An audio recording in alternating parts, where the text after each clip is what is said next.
ॐ एकदन्तं महाकायं लम्बोदरगजाननं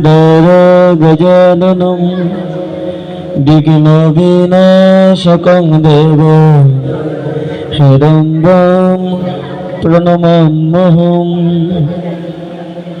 उपस्थित আজকের চুনতি দক্ষিণ হিন্দুপাড়া গণপতি একতা সংঘ কর্তৃক আয়োজিত শ্রী শ্রী গণেশ চতুর্থী উপলক্ষে আজকে সারাদিন ব্যাপী গণেশ পুজো হলো।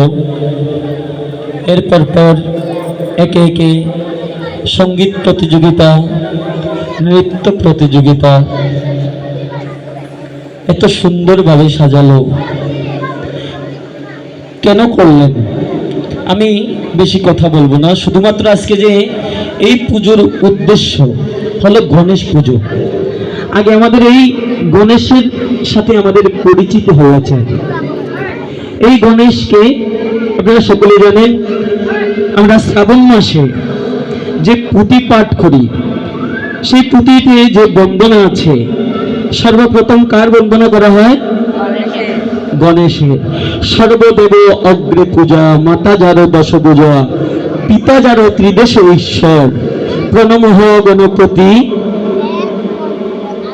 প্রণমঃ গণপতি, বিঘ্নহন্তা মহামতি, শরণে বিপদে দূরে যায়। এই যে সর্বদেবের অগ্রে পূজা কেন করা হয়? আপনারা সকলে জানেন, আমাদের সনাতন ধর্মে যে শাস্ত্র আছে, 4 বেদ, 14 শাস্ত্র, 18 পুরাণ যা আছে সবকিছু রচয়িতাকে মহামুনি ব্যাসদেব। কিন্তু এই শাস্ত্রগুলি লিখেছেন কে, লিপিবদ্ধ করেছেন? তিনি হলেন এই সিদ্ধিদাতা গণেশ।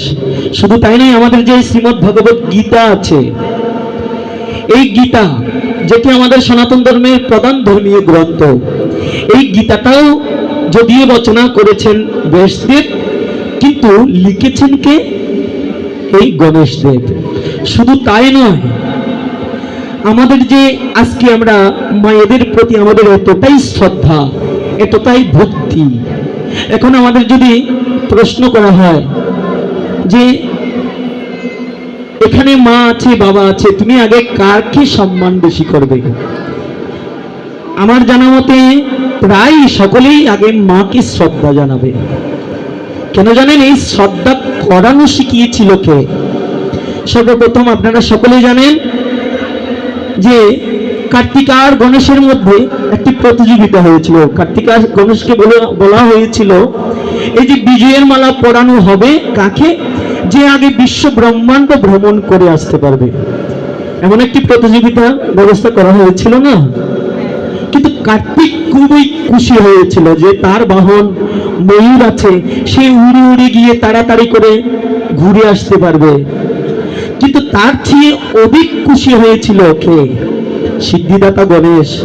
কার্তিক ভেবেছিল যে গণেশের তো শরীরও বেশি বাড়তি, পেটটাও ওঠা, সে দৌড়াতেও পারবে না, তার বাহন ইঁদুর, সে কি করে তাড়াতাড়ি সব জায়গা ভ্রমণ করে, সারা বিশ্ব ব্রহ্মাণ্ড ভ্রমণ করে মায়ের কোলে এসে বসবে।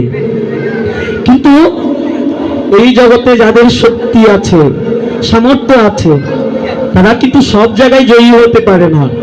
কিন্তু যাদের মনে সৎ বুদ্ধি আছে, সৎ চিন্তা আছে, সৎ মেধা আছে, তারা কিন্তু সব জায়গায় তারা বিজয় হয়। রাজা পূজ্যতে স্বদেশে, আর বিদ্বান পূজ্যতে সর্বদেশে। যারা বিদ্বান, যারা সুশিক্ষায় শিক্ষিত, তারা বিশ্বের সমস্ত জায়গায় পূজিত হন।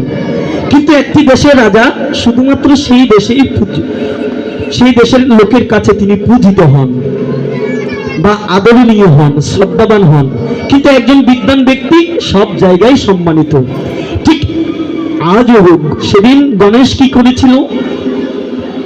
তিনি বসে আছে, কিন্তু কার্তিক আর দেরি করলেন না, তিনি সাথে সাথে তার ময়ূরকে নিয়ে উড়া দিয়ে সব জায়গা ভ্রমণ করতে লাগলো। কিন্তু গণেশ মায়ের পাশে বসে আছে। অন্যান্য দেবতারা বললেন, কি গো, তুমি কি প্রতিযোগিতা শুরু না হতেই হেরে গেলে, ভয়ে বসে আছো। গণেশ মনে মনে হাসছে। আর কিছুক্ষণ পর উঠে দাঁড়ালো, দাঁড়িয়ে কি করছে, তার মাকে একবার নয় দুইবার নয়, একে একে 7 বার প্রদক্ষিণ করে তার মায়ের কোলে গিয়ে বসে পড়ল। বলল, কি তোমাকে তো বলা হয়েছিল সারা বিশ্ব ব্রহ্মাণ্ড ভ্রমণ করতে, বলে তুমি এই মাকে কিভাবে প্রদক্ষিণ করে তুমি এখানে বসে গেলে? বলে, তোমরা জানো না, জননী জন্ম ভূমিষ্ঠ স্বর্গাদপি গরীয়সী। এই জননী, এই যে পৃথিবী, এটি তো মা।